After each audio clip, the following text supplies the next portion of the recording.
Bonsoir. Merci d'être avec nous. Vous êtes chercheuse en neurosciences à l'INSERM et spécialiste du sommeil. Alors dites-nous d'abord quelles sont les conséquences de ce passage à l'heure d'hiver pour notre corps et pour notre morale aussi peut-être. Alors, en effet, il faut savoir que le fait qu'on change juste 1 heure de sommeil, ça va vraiment impacter notre horloge interne, parce que dans notre cerveau, on a une petite horloge qui donne vraiment le rythme à tout notre organisme. Et du coup, les fenêtres de sommeil vont être un petit peu décalées et la qualité de notre sommeil va être impactée, même si on a l'impression de dormir aussi longtemps qu'avant. Comme il y a ce petit décalage, le sommeil va être moins récupérateur. Voilà, vous l'avez dit, nous ne sommes pas tous impactés de la même manière par le changement d'heure. Qui sont les plus sensibles? Les enfants, les personnes âgées? Est-ce qu'on a d'autres cibles?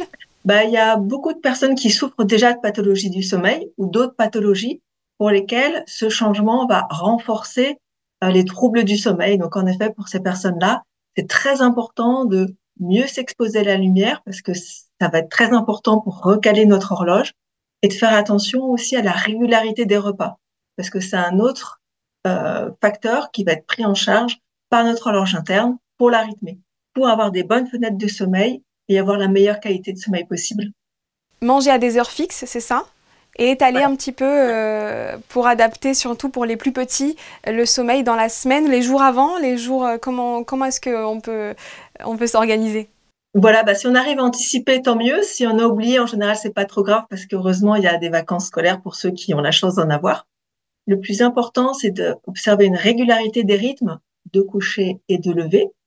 La prise alimentaire, toujours à la même heure ou la décaler progressivement de 10 minutes pour accompagner, voilà, le changement de rythme du sommeil. Il faut savoir que ça peut être bien de faire attention à l'environnement dans lequel on dort, c'est-à-dire avoir une chambre fraîche, sombre, et surtout, pour tout le monde, renforcer sa routine du sommeil et faire très attention aussi au café ou aux boissons énergisantes ou aussi à la consommation d'alcool, bien sûr, le soir.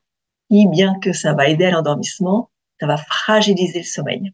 On voit depuis quelques années un déclin du sommeil. Pourtant, on connaît toutes les recommandations. Pourquoi, selon vous, est-ce qu'on observe ce phénomène? Alors pendant longtemps, l'avènement de l'électricité à l'époque de l'industrialisation a fait qu'on a retardé l'heure du coucher.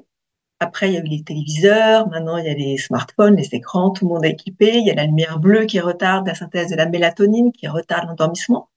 Mais depuis la période après le Covid, on a commencé à remarquer cette année que maintenant c'est le réveil qui est de plus en plus précoce.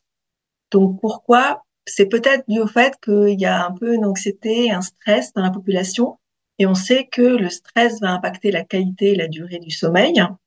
Et comme le sommeil est aussi très important pour la récupération émotionnelle, pas que pour la récupération physique, eh ben, cette fragilisation du sommeil va impacter notre régulation émotionnelle, va augmenter l'état dépressif qui va impacter encore plus le sommeil. Et voilà, ça fait une boucle, un cercle vicieux qui tend à impacter tout notre organisme.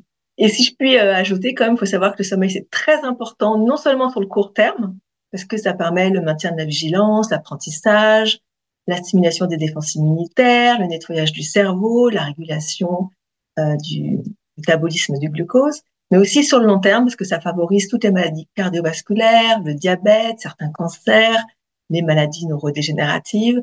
Donc voilà, il est important de prendre soin de son sommeil, c'est important. Merci de le rappeler. Merci.